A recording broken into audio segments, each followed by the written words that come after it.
Impulse, बोलो एक बार और बोलो। और ये इम्पल्स होता क्या है कि लार्ज अमाउंट ऑफ फोर्स, कैसी बोली, बहुत ज्यादा फोर्स की बात करें, लार्ज फोर्स जब बहुत छोटे समय के लिए लगाते हैं किसी बॉडी पे, इट्स कॉल्ड इम्पल्स। जैसे कि क्रिकेटर है, बड़े बैटिंग कर रहा है, बॉल आएगी और बैट को हिट करेगी। अब हिट करके ये थोड़ा ना करेगी मैं तेरी पत्नी तू मेरा पति दोनों रुक जाते हैं, भैया हिट करेगी और चली जाएगी ना। तो लार्ज फोर्स होगी, बहुत छोटे समय के लिए होगी, इट्स कॉल्ड इम्पल्स। हथौड़ा लिया, दीवार में मार दिया, तो हथौड़े को दीवार में मारोगे, अब ये थोड़ा ना कहोगे नहीं नहीं तो दीवार में चिपका रहे कल आके हटाएंगे, अरे फिर दोबारा भी तो मारना है। तो छोटे समय के लिए large amount of force. Road cross कर रहे हो, कार ने आपको हिट कर दिया, ऐसा भगवान ना करे पर हो गया, कार ने आपको हिट करा, लार्ज अमाउंट ऑफ फोर्स आगे लगी। अब कार ने ये कहा नहीं नहीं नहीं आज तेरे साथ घर तक जाऊंगी मैं, ऐसा होना होगा यार, हिट करेगी तू गिरा उधर वो गई और, तो लार्ज अमाउंट ऑफ फोर्स लगी पर छोटे समय के लिए। भाई लगी 1 सेकंड उसके बाद हट गई ना, अब ये थोड़ा ना घंटे भर लगती रही ऐसा थोड़ा हुआ है। मैंने थप्पड़ मारा, अब ये ऐसा करके थप्पड़ मार रहे हैं तो यह थोड़ा हर सेकंड में थप्पड़ लगता रह रहा है, अरे माइक्रो सेकंड के लिए लगा उसके बाद नहीं लगा। तो large amount of force for very small interval of time it's called impulse. छोटी क्लास में पढ़ाते हैं। तो आइए जरा, बड़े टॉपिक का नाम है इम्पल्स, और ये इम्पल्स को आई से लिखते हैं, capital I not small I. तो इसके डिफाइन लिखो सारे बच्चे, कॉपी खोलो, लिखे when a large amount of force, when a large amount of force acts on a body, when a large amount of force acts on a body for very small time, when a large amount of force acts on a body for very small time, पता लग गया, बहुत छोटे समय के लिए large amount of force किसी body पे लगनी चाहिए, उसे बोलते क्या है, इंपल्स। फील लो, ध्यान से देखना। तो इंपल्स के फॉर्मूले की बात करते हैं, आई। सारे बच्चे ऊपर देखो, पेन छोड़ो। आई इज इक्वल टू में बड़े एवरेज फोर्स, क्या बोला, एवरेज फोर्स ही है, क्लियर, लार्ज है, और ये इनटू में टाइम होता है, क्या होता है, बड़े टाइम, यानी ये प्रोडक्ट होता है टाइम और एवरेज फोर्स का, इसको इम्पल्स। क्लियर इतना? अच्छा, बुकों में दिखाने के तरीके, ये आई इज इक्वल टू में एवरेज फोर्स है, बड़े इनटू में डेल्टा टी होगा, क्या होगा, डेल्टा टी, और ये डेल्टा टी कुछ नहीं है, टाइम ही है, change in time, final minus initial. तो एक तरीका तो ये, और एक फॉर्मूला ये देखने को मिलेगा, आई इज इक्वल टू में इंटीग्रेशन, ये होगा T1, ये होगा T2, इधर होगा एवरेज फोर्स और बटे dt, बहुत छोटा समय, यानी एक बार ये और एक बार ये। अब जहन में ये आता है कि ये फॉर्मूला कब इस्तेमाल करना है और ये फॉर्मूला कब इस्तेमाल करना है। इसका मतलब क्या होता है, इसका मतलब क्या है, दोनों अलग अलग क्यों है, या फिर दोनों एक ही हैं क्या, दोनों एक हैं तो अंतर क्या है, मतलब एक जैसा सेम क्या दिख रहा है। तो ये जब इस्तेमाल करेंगे जब फोर्स जो है वेरिएबल है, कैसी है, वेरिएबल। ये जब इस्तेमाल करेंगे जब फोर्स जो है कांस्टेंट है, फोर्स जो है यानी टाइम में बदलाव कर रहे हैं, फोर्स में बदलाव नहीं हो रहा, फोर्स में बदलाव नहीं हो रहा। और ये जब इस्तेमाल करोगे समय में चेंज आ रहा है, फोर्स में भी चेंज आ रहा है, फोर्स वेरिएबल है, अर्थात समझते हैं। याद होगा 10th क्लास में एक डीसी का ग्राफ पढ़ा था आप लोगों ने, अरे एसी करंट डीसी करंट होता है ना, the current which remains constant with respect of time is called direct current, is called direct current. मान लीजिए ये फोर्स लेते हैं और यहाँ टाइम लेते हैं, क्लियर, यहाँ 1 सेकेंड है, इधर जो है 2 सेकेंड है, इधर 3 सेकेंड है, टाइम बीत रहा है। जब 1 सेकेंड समय आया तो जो फोर्स मान लो यहाँ पे 5 न्यूटन है, कितनी है, बताओ, 2 सेकेंड पे भी कितनी है, 3 सेकेंड पे भी, 4 सेकेंड पे भी, यानी समय चेंज हो रहा, फोर्स चेंज हो रही है क्या, नहीं। तो ये फोर्स कांस्टेंट है, वेरिएबल है, कांस्टेंट है। तो अगर ऐसा होगा तो ये फॉर्मूला इस्तेमाल करेंगे। और मान लीजिए एक ग्राफ ऐसे ले लेते हैं,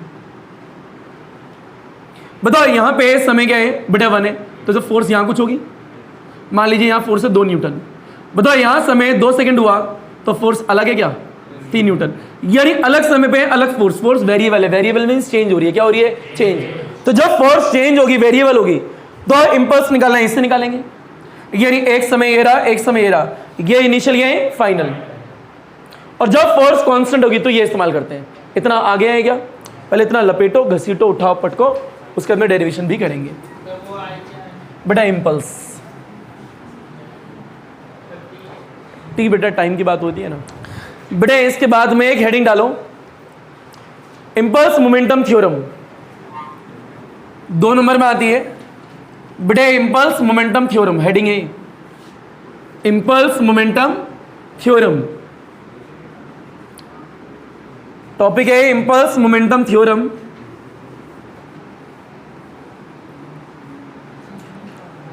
आइए ऊपर देखें क्या बोला हमने, इम्पल्स मोमेंटम थ्योरम। बेटे इम्पल्स मोमेंटम थ्योरम, और डाल के एक और चीज लिखें, relation between the momentum and impulse. ये भी एग्जाम में हेडिंग आ सकती है, ये भी एग्जाम में हेडिंग आ सकती है, 2 नंबर में आती है। यानी एग्जाम में ये भी आ सकता है एग्जाम में कि इम्पल्स मोमेंटम थ्योरम क्या होती है, पूरी करके दिखाओ 2 नंबर में, या फिर relation between the momentum and impulse क्या होता है ये बताओ। क्लियर? चलिए ऊपर देखो बेटा, अकॉर्डिंग टू द, नजर ऊपर, पेन छोड़ो पीछे। सबसे पहले करेंगे बड़े, according to the Newton second law of motion. कौन सी लॉ है? अब ये सेकेंड लॉ जो है इसका फॉर्मूला ये होता है, ध्यान से देखें, जो कि बतला रखा है। ये F इजिकल टू में बड़े डेल्टा पी डिवाइड में डेल्टा टी। पर ये डेल्टा की बात कर रहे हैं, अगर समय बहुत छोटा है तो यहां पे क्या इस्तेमाल करेंगे बड़े डी, तो ये डी पी डिवाइड में डी टी। क्लियर? इतना डी टी को इधर मल्टीप्लाई कर दो, कितना आएगा? एफ आएगा, डी टी आएगा, और ये डी पी आएगा। Integrate both side, integrate both side, दोनों साइड इंटीग्रेट कर दो।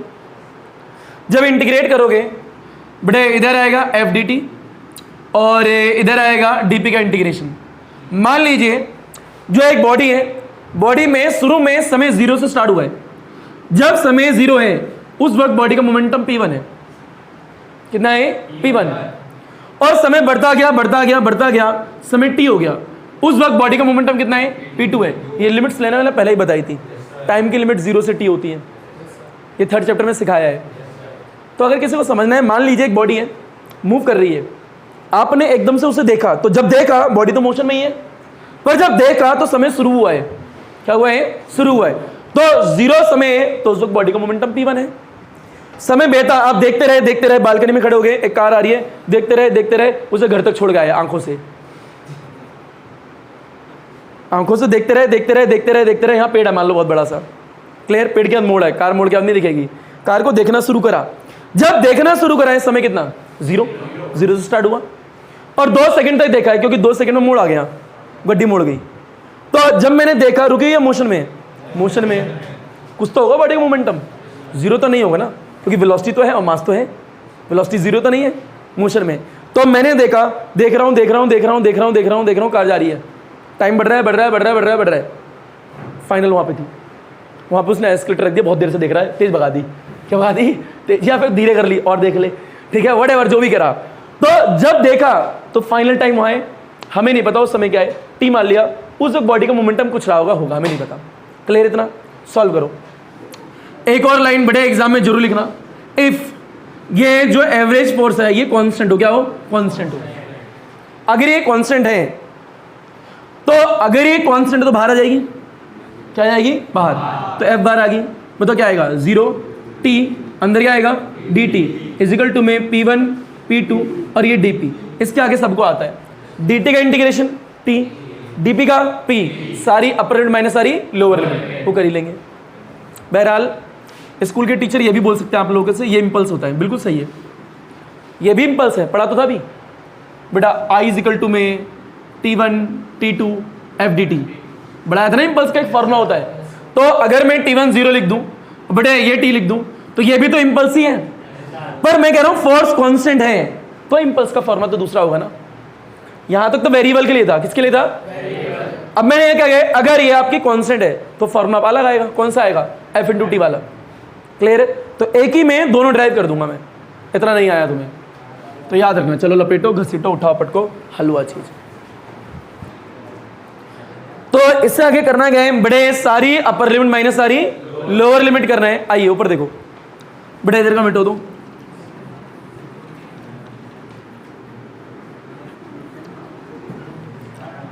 चलिए ऊपर देखें, बड़े ये एफ है तो एफ लिख दिया। यह तो dt का इंटीग्रेशन क्या होता है, t होता है। बहुत बढ़िया। बताओ ऊपर क्या लिखा है, t, और यहां क्या लिखा है 0 इज इक्वल टू में। बताओ ये dp का इंटीग्रेशन क्या होता है, p होता है। ऊपर क्या है p2 है, नीचे क्या है p1 है। सारी अपर लिमिट माइनस सारी, तो जिसकी रिस्पेक्ट में इंटीग्रेशन हो रहा है dt, तो बेटा ये इधर आएगा पहले t फॉर्मूले का माइनस, फिर ये इधर कितना आएगा 0 इज इक्वल टू में। ये p है, पहले ये इसके इधर रखो, p2 फॉर्मूले का माइनस, ये इसके इधर रखो, बड़े p1। कुछ जानी पहचानी चीज लग रही है p2 माइनस p1। आज की क्लास के जो न्यूमेरिकल लगाए, नॉट आज की क्लास में, लास्ट क्लास में जो न्यूमेरिकल लगाए थे। फिर लो, ये एफ ए टी है और ये t माइनस 0, डेल्टा t तो था। बड़े एफ ए टी है इज इक्वल टू में p2 माइनस p1, और ये एफ टी क्या है, इम्पल्स ही तो है। तो ध्यान से देखो, बड़े इम्पल्स जो है फोर्स इनटू टाइम है, और which is equal to change in momentum. तो यानी ये p2 माइनस p1 जो डेल्टा p है, ये इम्पल्स ही तो है। ये क्या है, इम्पल्स। तो लास्ट क्लास में इसमें जो न्यूमेरिकल लगाए थे रिफ्लेक्शन ऑफ बॉल वाले, वो इसी भी तो थे। इतना क्लियर है क्या? अच्छा, एक और बात, ये जो आए हैं बड़े impulse is equal to the change in momentum. ये इम्पल्स जो है चेंज इन मोमेंटम के इक्वल ही तो है, और यही क्या होती है, इम्पल्स मोमेंटम थ्योरम। ध्यान से देखो, ये इम्पल्स भी आ गया, मोमेंटम भी आ गया, और एक हेडिंग ये डलवाई थी, relation between the impulse and momentum. तो जब रिजल्ट आता है उसमें दोनों चीजें होनी चाहिए ना, तो दोनों हैं, तो इम्पल्स भी है, मोमेंटम भी है। क्लियर है क्या? तो यहाँ खत्म हो जाती है, 2 नंबर में एग्जाम में आती है। तो इम्पल्स मोमेंटम थ्योरम बोले चाहे रिलेशन बोले, आपको यही करना होता है। लपेटो, घसीटो, उठाओ। धन्यवाद, सबा खैर, गुड नाइट बच्चों। तो बड़े ऊपर देखें, तो ये जो आए हैं इम्पल्स मोमेंटम थ्योरम आ गई है। यानी इम्पल्स मोमेंटम थ्योरम बोले चाहे रिलेशन बोले, इम्पल्स और मोमेंटम में निकालना है, आंसर एक ही होता है। इसके बाद न्यूमेरिकल लगाना है। क्या लगाना है? न्यूमेरिकल। पर न्यूमेरिकल लगाने से पहले बड़े केसेस हैं, डालो स्पेशल केसेस।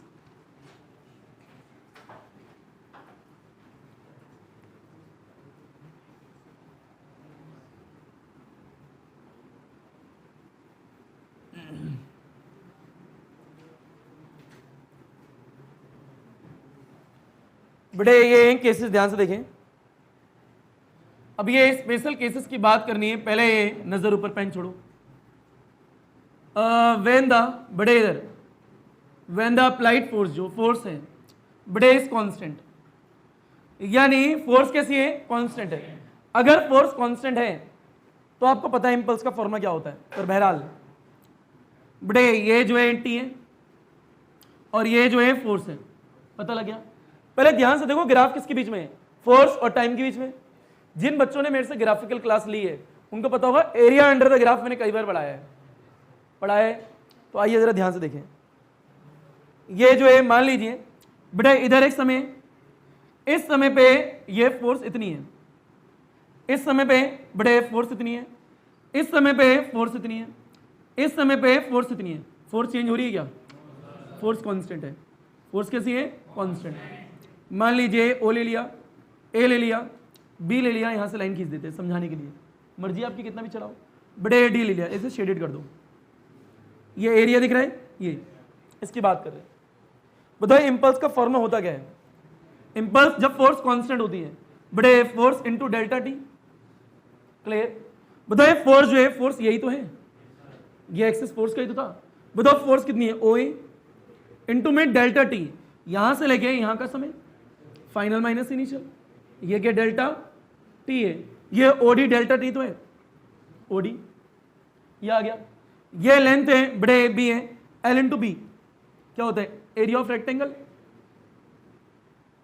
एरिया ऑफ, अब ये एरिया ऑफ रेक्टेंगल जो है किसको रिप्रेजेंट कर रहा है? इंपल्स को। ये इंपल्स है, ये क्या है? इंपल्स है। इसका मतलब क्या है? समझे जरा, जिनने तीसरा चैप्टर पढ़ा है उनको डिटेल में आता है। मान लीजिए एग्जाम में न्यूमेरिकल ये आया, ये फोर्स है बड़े ये टी है, क्लियर, और ये इधर वैल्यू दे रखी है 1800, कितनी दे रखी है 1800, ये इधर एक वैल्यू 1 है, इधर मान लो 1.5 है, इधर मान लीजिए 2 है, अभी हाँ सर ये बहुत ज़्यादा गैप लग रहा है, मान लो यार है, बड़े 2.5 है, इधर एक वैल्यू दे रखी है मान लो 1200 है, इधर जो है ये बहुत कम हो जाएगा, ये मान लो 600 है, मान लो ऊपर नीचे थोड़ा है, मान लो इतनी है, क्लियर इतना। और क्या आएगा, बड़े इम्पल्स निकालना है, क्या निकालना है, इम्पल्स।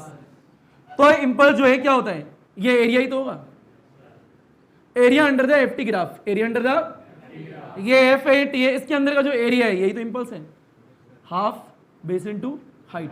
ये ट्रायंगल का लगा दोगे फॉर्मूला यहाँ पे, तो जिन्होंने थर्ड चैप्टर पढ़ा उन्हें मतलब समझ में आ गया। तो area under the graph, area under the, not area under the detail, ये area under the F T graph. तो ये एफ टी ग्राफ के बीच में जो भी एरिया होता है किसको रिप्रेजेंट करता है, इम्पल्स को, चाहे वो रेक्टेंगल हो चाहे वो ट्रायंगल हो, क्लियर है क्या। तो इस प्रकार से न्यूमेरिकल लगाएंगे इस पे, क्लियर। पहले इतना लपेटो, घसीटो, उठाओ, पटको, हलवा चीज है। फर्स्ट लिखा है when the applied force is constant. बेटा केस एक हो गया, पहले केस सेकंड करते हैं फिर न्यूमेरिकल लगाते हैं। तो आइए केस सेकंड लिखो, बेटे when the applied force is variable. कैसी हो, अब ये वेरिएबल मींस जो चेंज हो रही हो, यानी समय में चेंज आएगा तो फोर्स में भी चेंज आ रहा है। तो अगर फोर्स वेरिएबल है तो ये फॉर्मा इस्तेमाल नहीं होगा, तो इंटीग्रेशन इस्तेमाल होगा।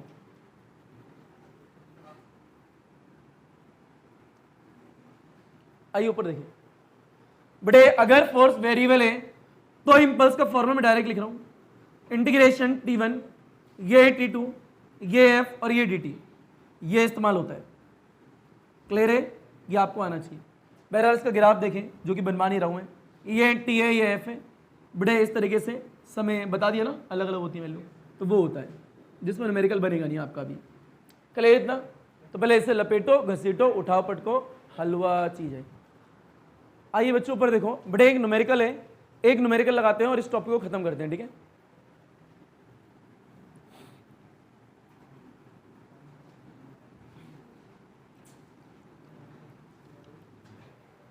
बेटे सारे बच्चे ध्यान से देखना है इस न्यूमेरिकल को।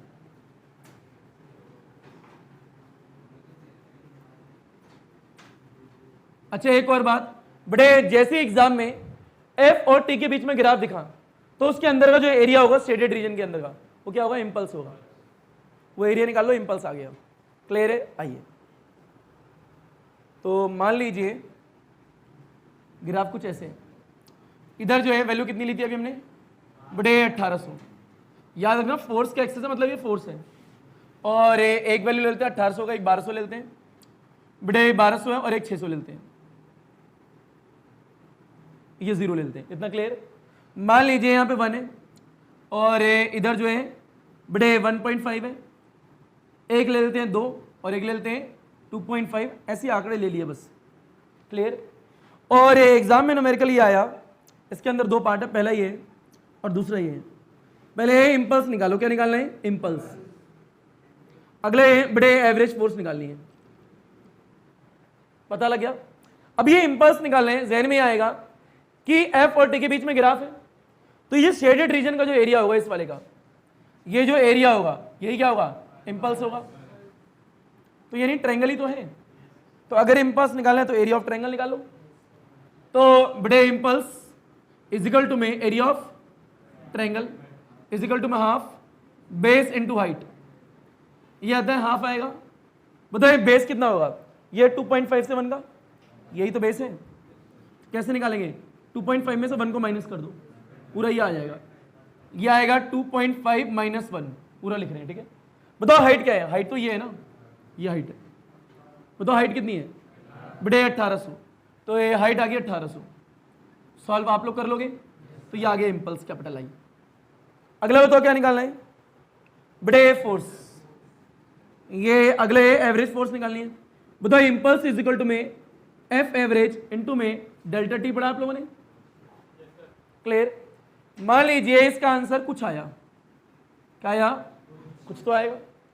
बहुत बढ़िया। तो एफ एवरेज इजिकल टू में इम्पल्स डिवाइड में डेल्टा टी, तो ये कुछ है और ये जो है 2.5 माइनस 1 है, ये तो ये रहेगा दिस माइनस दिस, तो आंसर रहेगा कुछ कुछ, और कुछ कुछ बिकम्स बहुत कुछ। तो ये हो गया आंसर। एक और चीज जो कि आपको केस 1 में बता देनी चाहिए थी, वो ये है कि इंपल्स इजिकल टू में, ध्यान से देखना, area under the FT graph. कौन सा ग्राफ? एफटी कर्व लिख लेना। यानी जो एरिया होता है एफटी कर्व का, वो किसको रिप्रेजेंट करता है? इंपल्स को। इस तरीके की स्टेटमेंट मैंने 3rd चैप्टर में बहुत बार बोली है। क्लियर? लपेटो, घसीटो, उठाओ, पटको, हलवा चीज। एंड धन्यवाद, सबा खैर, गुड नाइट बच्चों।